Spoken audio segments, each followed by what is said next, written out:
પોરબંદરમાં પોલીસ બેડામાં મહત્વની બ્રાન્ચો પર મહત્વની ફરજ બજાવીને વર્ષ 2019માં પીએસઆઈ તરીકે નિવૃત્ત થયેલા અધિકારીએ નિવૃત્ત પહેલાંના સમયગાળા દરમિયાન અનેક ગંભીર ગુનાઓ ડિટેક્ટ કર્યા હોવાથી રાષ્ટ્રપતિ મેડલ જાહેર કર્યો હતો, જે મુખ્યમંત્રીના હસ્તે તેમને આપવામાં આવ્યો છે.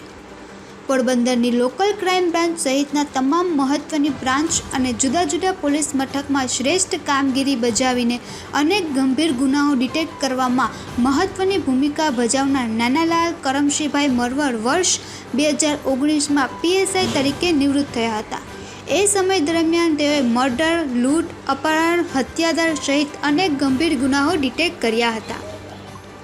પોતાની આગવી સૂઝબૂઝ અને બાતમીદારો દ્વારા મેળવેલી ઝીણવટભરી માહિતીને લીધે તેઓએ ગંભીર ગુનાઓના મૂળ સુધી પહોંચીને અનેક આરોપીને જેલના સળિયા પાછળ ધકેલી દીધા હોવાથી વર્ષ 2019ની સાલમાં તેમના માટે રાષ્ટ્રપતિ પોલીસ મેડલ જાહેર કરવામાં આવ્યો હતો. મુખ્યમંત્રી ભૂપેન્દ્રભાઈ પટેલના વરદ હસ્તે કરાયેલા પોલીસ ટ્રેનિંગ સેન્ટર ખાતે રાજ્યના 118 જેટલા પોલીસ અધિકારી અને કર્મચારીઓને મેડલ એનાયત કરવામાં આવ્યા છે, જેમાં જિલ્લામાં સૌપ્રથમ રાષ્ટ્રપતિ પોલીસ મેડલ નિવૃત્ત પીએસઆઈ નાનાલાલભાઈ મરવરને મુખ્યમંત્રીના હસ્તે અપાયો છે. ત્યારે પોલીસ બેડામાં પણ ખુશી જોવા મળી છે અને તેમને શુભેચ્છાઓ આપવામાં આવી છે.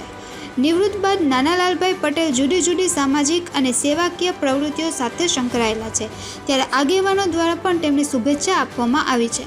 નિપુલ પોપટ, પોરબંદર ટાઈમ્સ.